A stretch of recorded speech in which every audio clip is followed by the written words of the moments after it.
Kalau kita mendengar inflasi, mungkin orang akan beranggapan inflasi adalah hal negatif. Padahal inflasi bisa baik maupun buruk. Penasaran?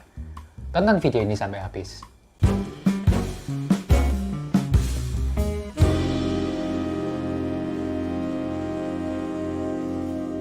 Jumpa lagi dengan Riko di obrolan biji kopi.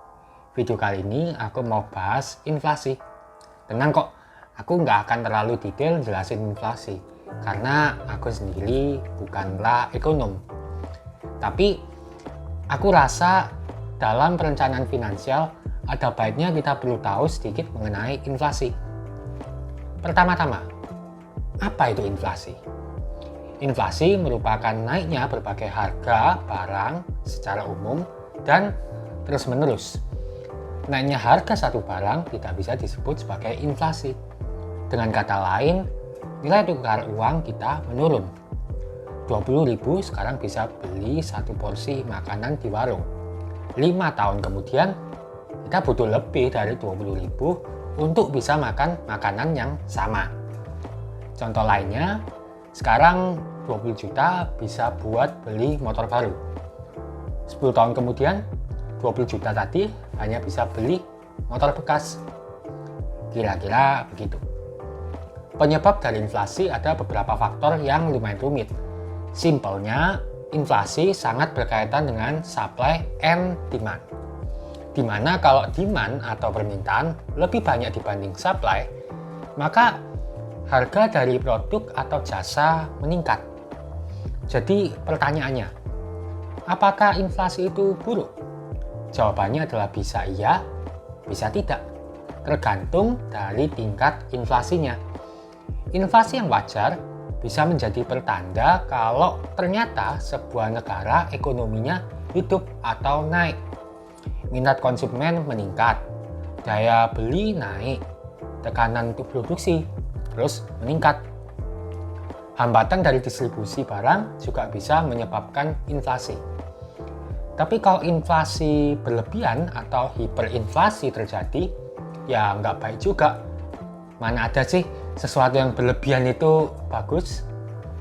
Inflasi yang tinggi bisa menyebabkan resesi ekonomi. Produk-produk jadi mahal, akhirnya daya beli masyarakat jadi menurun. Lawan dari inflasi adalah deflasi, di mana mayoritas harga produk dan jasa menurun. Deflasi juga bisa menjadi pertanda buruk bagi ekonomi. Mungkin sebagian dari kita akan berpikir, loh, bukannya harga turun berarti bagus dong? Bagi produsen dan penjual, penurunan harga sama dengan penghasilan mereka berkurang. Hal tersebut bisa menimbulkan lingkaran setan.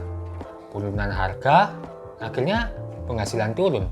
Setelah penghasilan turun, pengurangan karyawan, kemudian pengangguran meningkat. Masyarakat berhemat, daya beli menurun. Kemudian setelah itu penurunan harga. Gitu terus. Oke, kembali lagi ke inflasi. Suka nggak suka, mau nggak mau, kita tidak bisa menghindari inflasi.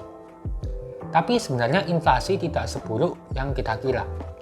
Karena kembali lagi, inflasi bisa menjadi tanda kalau ekonomi sedang naik selama tingkat inflasinya wajar. Terus, gimana cara kita melawan inflasi? Salah satunya adalah berinvestasi. Dengan berinvestasi, seenggaknya kita bisa mempertahankan kekayaan kita. Kalau kita cuma menabung tanpa berinvestasi, tujuan finansial akan menjadi lebih sulit karena uang kita nilainya terus menurun. Bisa dibilang investasi sama aja dengan memperkerjakan uang kita.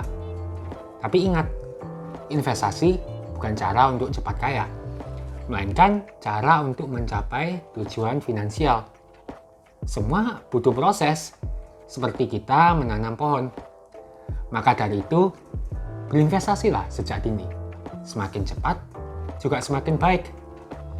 Bagi yang sudah berusia, jangan takut karena tidak ada kata terlambat. Investasi ada berbagai macam.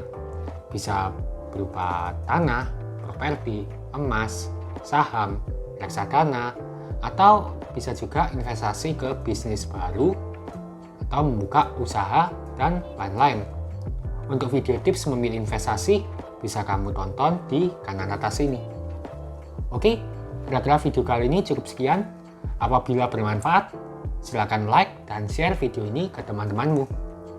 Kalau kamu punya pertanyaan atau pendapat, tulis saja di kolom komentar. Oke, jangan lupa subscribe dan nyalakan notifikasinya, supaya kamu tidak akan ketinggalan video terbaru dari obrolan biji kopi. Oke, I'll see you in the next video.